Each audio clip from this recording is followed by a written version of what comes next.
Demon Slayer Infinity Castle became the highest grossing international film ever released in North America. And it also set records as the biggest opening day for an anime film.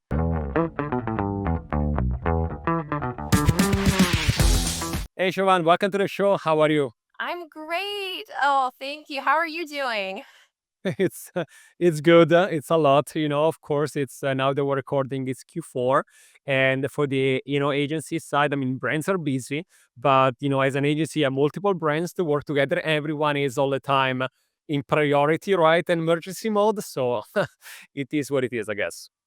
Yes, I feel like I'm counting down how many weeks we have left to plan for the end of the year, but we're busy. We're gonna look back at 2026 and say, "Wow, all the great things we've achieved," right? So 100%, 100%. And like today's gonna be definitely an interesting episode. It's something that we didn't cover much, I'd say, in the past. I mean, we did somehow, but not as in depth as today. Before we get started, why don't you tell us a bit, about yourself? We use this thing called the map.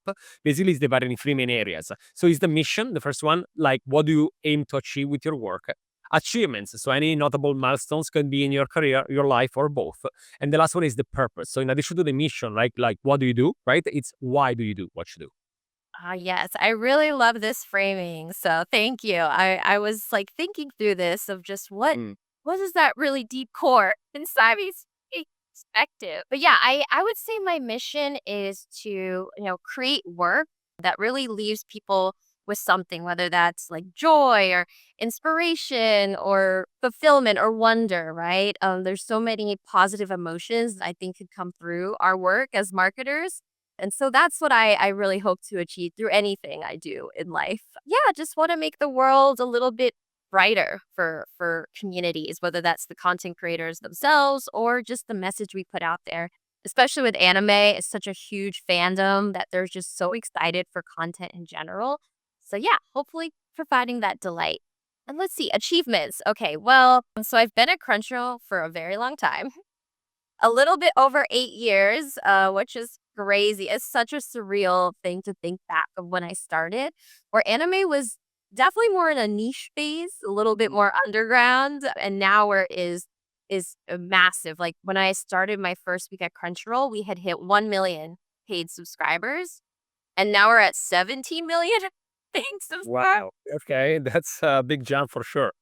A big jump. And, through those 8 years, we launched games, mobile games, events, the anime awards, so many big things. And so I feel really proud to have taken, put my hand in there at some points and getting those initiatives even bigger and shining so brightly as they do right now. But I think on a more personal lens of achievement, I am a hardcore anime fan. I grew up with it since I was very young. So for me, it's thinking back to like elementary school version of myself and being able to say, Mm. "Hey, Siobhan, you're watching anime at 5 a.m. I promise in 30 years, this will be a part of your career and something that I'm sure little Siobhan would be so thrilled to know that she's a part of." Amazing. And I don't know if you want to add anything also on the purpose. I mean, you kind of touched base on that, but I put it.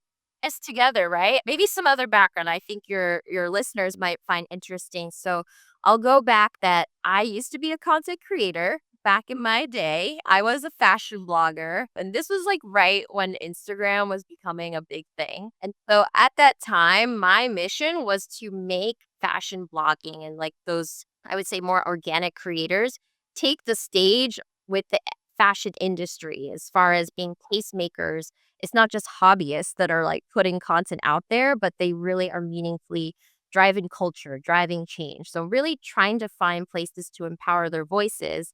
I was able to actually talk at London Fashion Week. And at that time, I explained what fashion blogging was to some of these industry professionals who just weren't even sure, like, what is this? Like, what is Instagram? So, that was it was definitely a career highlight, but matching my purpose on like empowerment, drawing inspiration, seeing that connection that I hope to have, which is advocating for Mm. fashion bloggers. But, now I see it more as me empowering the anime community. So, again, just finding places to really distill that joy, putting it out on the center stage of entertainment culture.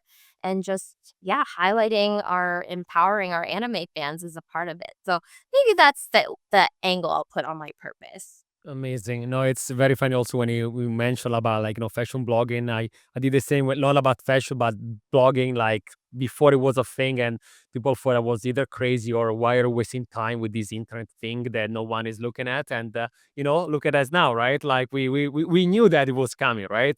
So sometimes you just have to believe in something and continue with that. So and like you said fandom, right? So in other episodes we did cover community versus audience, right? So like going from a passive audience that just like scroll on, like doom scrolling, to actually having like these active community that is part of your co-creation. They come to your Discord channels to check what is going on and do A/B testing of your thumbnails and so on. How do you go to even again like these even extra step right in the fandom? Like how Crunchyroll is helping with that? How do you build fandom? Oh my gosh, yes.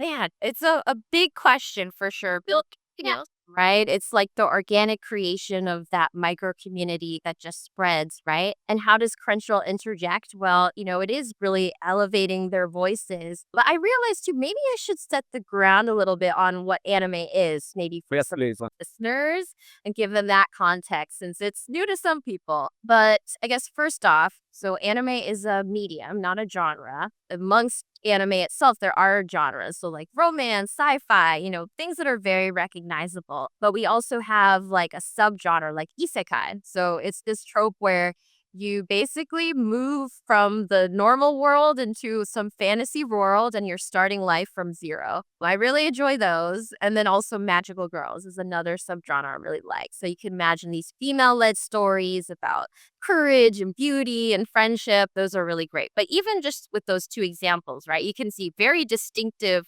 audiences most likely that are drawn to it. So when I think about Crunchyroll and how we can play a part is to identify all of those subgenres of fandom and creating content that speaks and resonates to all of those different types of fans that make up our community. So I see building fandom as giving back to the fans. Like, what is something that they would get excited about? So is it a behind the scenes look at how animation is created? Is it a behind the scenes of how voice acting is made? Things like that. That's where I see us giving back to fans in order to grow fandom. And how does that translate in influencer marketing and also in the bigger like group of the creator economy? As you said, it changed so much in the past 10 years, right?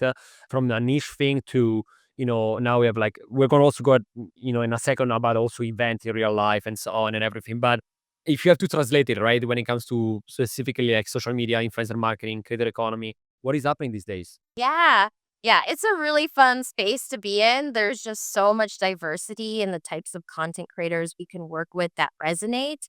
So, for example, I mean, well, one, I'm always looking for authentic anime fans, right? And it doesn't have to be that they're hardcore anime fans. They could be, starting off their anime journey. They're still really valuable at speaking to those different, yeah, types of people, right? And so, for example, when I look at those core influencers, hardcore anime fan influencers, I'm going to connect them with series that, maybe more of those deep cut series. Whereas for maybe some more generalist content creators, we're working more with like the most popular series. So let's say a solo leveling, right? Like there's all this momentum and discussion about it. So it's a good entryway for casual viewers to come to the fold. So we start to match up, what are the series? What are those content creators already creating content around? And then just creating that perfect fit. And I do need to highlight one cool thing in particular is that we have VTubers. So these are virtual anime YouTubers who are personalities on themselves. I think that's really unique to Crunchyroll being able to tap into that. I'd love to see other brands tap into VTubers. I don't know. Have you heard of other brands maybe tapping into that creator?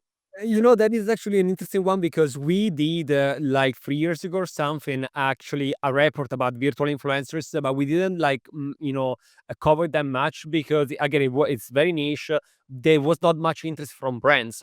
So I think that is still like, and things changes so much. Like before it was only CGI influencers. Now we have AI influencers. Like there is so much going on, but I feel there is so much confusion, and brands are a bit, I would say skeptical, but all the time if I feel that if they don't understand it properly, they don't want to invest. And even just explaining to them, if you're not an expert, might be very difficult, because then it's chaotic, because you're not an expert telling to another non-expert about this world, and then you do something that if you are an expert, you would be, what is this, right? Yeah, So yeah, it feels like we're at this big turning point of, anime, VTubers, like this whole cultural momentum of fandom. Like, looking at, the Game Awards and some of the winners are VTuber. Like it's amazing. And makes me really excited for the next 5 years where we're gonna look back and think about a type of creator or influencer that we could have never envisioned. So we'll see. We'll see how that changes. hey, if your brand is ready to grow, we are here to help. At the Influencer Marketing Factory, we run full service influencer campaigns that actually move the needle. We handle everything: creator identification, campaign strategy, contract, shipping, logistics, you name it. We have supported brands of every size, from world recognized Fortune 500 companies to ambitious DTC startups. And with our in depth ROI tracking, you always know what's working and why. Just visit the influencermarketingfactory.com to learn more and get started. And on this, like of course, many times when it comes to this type of content, we think about online, right? Because of course, it's the easiest way to meet, because it's remote, because you can easily create things. But something that we work recently is a new survey and infographic about creators IRL, right? So basically, creators actually creating their own events. Could be sport matches, could be a live podcast recording, right? It could be many different things. We know about all the niches, right, happening these days. In your world specifically, how are things changing? Like, are you seeing more in-person events? What people want to see during these events? Is it for meet and greets? It is to meet with other people from the same community. Tell me a bit more about that. Oh, yeah. No, in-person events in particular for, anime community are really meaningful since we have anime conventions. We have multiple every year. So, for example, we'll invite our content creators early to get a VIP experience, allow them to create footage that can post themselves on social and allow, that amplification of a specific convention. So one type of activation we've done recently that was just so exciting, something really new and fresh for me, was this red carpet experience we had for Demon Slayer, Kimetsu no Yaiba, Infinity Castle, the theatrical experience. So we were at the Chinese theater with our beautiful red carpets, and we wanted to, of course, invite talent associated with the film, but we also wanted to invite our content creator partners, the influencer network that we had. Again, they are hardcore fans themselves that bring so much genuine, organic emotion to the red carpet experience. But I wasn't just satisfied to invite them. Me and my team wanted to think about what's another way we can make it feel anime. So once the content creator accepted, we gave them a costuming stipend. So what they did then was taking that to then create custom outfits that had the flair of the red carpet. So something like a big gown or, a really cool blazer or accessories. And so what we really were able to do is tap into that creativity that again is so crucial to the anime experience, is enjoying like the beauty, the art, things like that too. So the influencers came full force. There was even a snake, if you can believe it. But it was a reference to one of the characters of the show. So yeah, so it was a really wonderful experience on the red carpet. We were also able to then, have a content calendar that was stretched much wider because we were doing interviews with the talent on the carpet. Then we created like these kind of listicle, formats for TikTok, like, what is the character that you like the most, or would you want to be a demon or not? So we were having them amplify on their channels. We were extending our content beat. We also did a live stream experience too. So we were maximizing every every moment on the red carpet with them. And the results speak for themselves. I mean, not just influencer marketing by any means, but Demon Slayer Infinity Castle became the highest grossing international film ever released in North America. So this is surpassing Crouching Tiger, Hidden Dragon, if you can believe it. And it also set records as the biggest opening day for an anime film. So Congratulations. That's wow. still amazing. Right? Yeah. But it goes back to the idea of like how, how creators, are going to transform in the next couple of years, how anime has transformed in the next couple of years. It just feels like, Mhm. who knows? Sense of wonder that I have as a marketer, I would say. And because of these, like, great achievements and these, amazing, crazy numbers, right, that you achieved there. When it comes to like also geographies, right? I'm pretty sure that these days it's international, right? As in terms of audience. First of all, are you noticing any geos that are like more interested in this type of world than others? And then like I said, that also the other follow up question there would be, how do you really manage, right, different, because we spoke about this in the past. You want to be global but local at the same time when it comes to influencers, creators, because it's creators is culture, right? It's something that can go to hyper local but a neighborhood in a city to a global vision. So yeah, I'm curious again, what are the audiences there, if there is anything working more than others, and how do you manage having both aspects without again either getting people confused about things or still able to, get a fil rouge between everything? Oh, yeah, that's a great question. Well, as far as content creators go, just more broadly, I see a lot of fandom coming from Latin America. So we have some really big names out there with significant impact. And more recently, I was diving further into India and the anime influencers out there too, with just really engaged communities. Really seeking for more anime content. So Crunchyroll's bringing out dubs and like all the different languages in India, which are, there's many, many of them. And so it's really cool to see those different content creators within a singular country able to represent for a specific language that they're familiar with, right? So maybe going to your question of like, how can we really specialize to that community? It is drilling down to like very, very fine detail. What is the voice that this content creator is going to give to maybe this piece of content or Crunchyroll?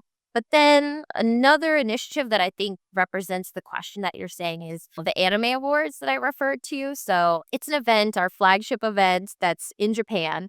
We have creators, like animators, directors on the ground in the room receiving awards that really showcase how the fandom in the West really appreciates their work. And so, on the one hand, my perspective is that anime is global, right? Like Mhm. we all are enjoying the content, we're all celebrating the creators from Japan, for example. But when it was the people that we wanted to send, we wanted to make sure we had representation from, like, for example, from Italy, Brazil, also thinking about demographics within the United States. So, like, Hispanic Americans, things like that, too. They're really trying to find, again, those different places for people to watch the anime awards and feel like, hey, this person represents me. It's almost like an event, right? Of just being like, that's my country. So that's where I saw the opportunity in one global. We're all coming together, different languages, different countries, but we're allowing different segments of the community to shine. And then, of course, they're so excited to be there. So they're creating their own organic content, driving that earned media together. And it's also, again, going back to the red carpet, I love seeing what people dress up for the anime awards because it's its own, like, our Oscars. So it's really cool to see everybody show up at, like, just with the deference for anime itself. So I can imagine the power of earned media with something like that, because it's so sensational, right? It's so different from many other things that you can see. So even just I think that I'm pretty sure that just one clip about someone with a specific, like, things going, like, on the red carpet, just that you get viral, right? You earn it in a very, I won't say easier way, right? But compared to maybe a boring video that you already saw 1,000 times, so now it's like, and as you said, also representation, right? We spoke about this in the past about how you want to be feel, right, be part of something, and these happen already, right, in the past with think about the Eurovision, right, for singing and awards and everything, and then you have the World Cup and everything having the same, right, also in other aspects and different, like, again, it's not an issue anymore, right, but having something that is like that, I think it's very important for people to feel like part of something. And so I'm curious, like, you told me, right, what you working on. I want to know, like, a bit more about what is the future for Crunchyroll, and also what is the future of these like industry. Like, are you seeing something that is changing drastically, or do you feel that it's a bit more like organic when it comes to changes in the next year or so? ooh, so many good questions. Okay, there's two. There's two. So one, Yeah. something that's been on my mind is just the the blurring of the lines of celebrity versus influencers or content creators, whatever sort of nomenclature you want to describe. But, we have celebrities that have massive reach, great fan bases that are driving culture in their own way, but we have influencers that are driving like the same momentum and reach, but just different types of experiences, right? So we see like gaming influencers with so much sway that I just could have never conceived, gamers next to maybe a big Hollywood celebrity as far as like how much draw they could create on their own. So that's something that I'm thinking more and more about, certainly, is like how do we want to grade things differently, just depending on, what is the impact, or, who are we trying to speak to? But then to your other question about Crunchyroll and where I see us going in 2026 and beyond is doubling down on the co-creation. So I just spoke about outfits, but beyond that, there's a lot of creativity that I see from our anime content creator network. And so whether that's like martial artists, makeup artists, nail artists, you know, illustration, cosplay, a lot of these creators are just creating like something that inspires them. So it's not just watching anime, but it's actually doing, which is really fun. And so because of that energy that's just so organic, I want to tap into that and use that as a place to like acknowledge the those communities that each of these creators have made. So actually there's two examples from the last year that I really liked that speak to co-creation. So one, we anime fans really love to see the behind the scenes of how anime is made. And so what we did is we got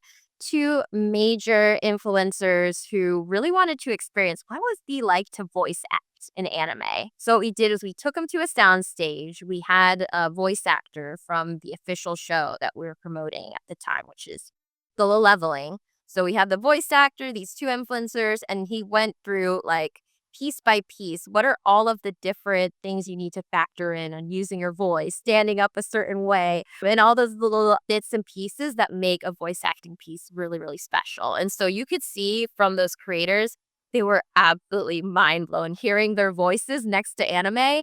And so again, you're channeling that emotional energy, creating a really great content piece. And then, of course, the creators are so excited to show their community, right? Like, I'm a voice actor. So through that piece, for example, just so much attention was drawn in, not just because it was Crunchyroll putting something out for a popular show, but really seeing that, that community that's saying like, oh yeah, my favorite influencer, they got acknowledged by Crunchyroll. So that's one example. And then another example we did last year, also for Solo Leveling, was that there was a content creator that was really great at martial arts and MoGraph. And so what we did is we recreated a scene from the series using different characters assigned to different influencers. So there's like three characters. One character is this, the other one's that, and they're in this like battle mode. So you see them like with all the effects, they're doing their fight choreography. It was mind blowing just seeing the final result. But that's another thing, is that we get to work with these really, really creative individuals who love anime, right? And so it was like a showdown of influencers. So people were really excited to see like, oh, who's gonna win? Which character is who? So that's definitely what I want to do more of this year, is just tapping into the different content creators, different angles, perspectives, and again that inspiration, and see what makes them truly feel excited and tapping into that. So that's what I hope we do more of. No, I mean, I totally get it. I'm pretty sure that they were so excited, as you said, both the influencers involved, but also the community watching. And I think that, we've been seeing this trend of showcasing the behind the scene, as you said, right? Because first of all, I think that is great for people to understand the work behind, because too many times people do not realize that behind a piece of art, behind a series, behind something, the work, the people that are behind that, the endless hours of repolishing and retouching things, and I do think that it's great for people to even when you start asking maybe for a subscription to pay for something. I think that if you start realizing the work that is behind that, you start appreciating much more compared to this is the finished product, enjoy it, and then be like, why should I pay for these?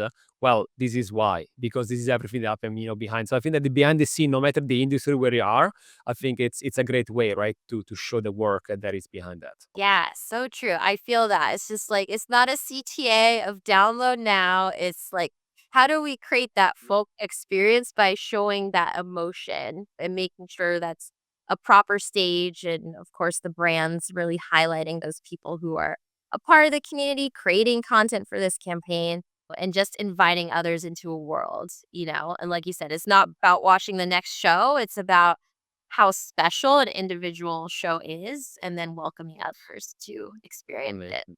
Wow, this was very interesting. I learned a lot. It's not gonna lie, new world to me, and I maybe also for some of the people listening. So I really appreciate you to sharing that with you, knowing that you've been doing this for many years. It is your passion. So when you combine them together, and I can see that from your experience and case studies that you show with us today, I can definitely see that you are very passionate about that. So that is great to see. Yeah, I'm so glad to talk to you guys. Really great. Amazing. Thank you so much again for joining me today. This was the Influence Factor by the Influencer Marketing Factory, and I'll see you in the next episode.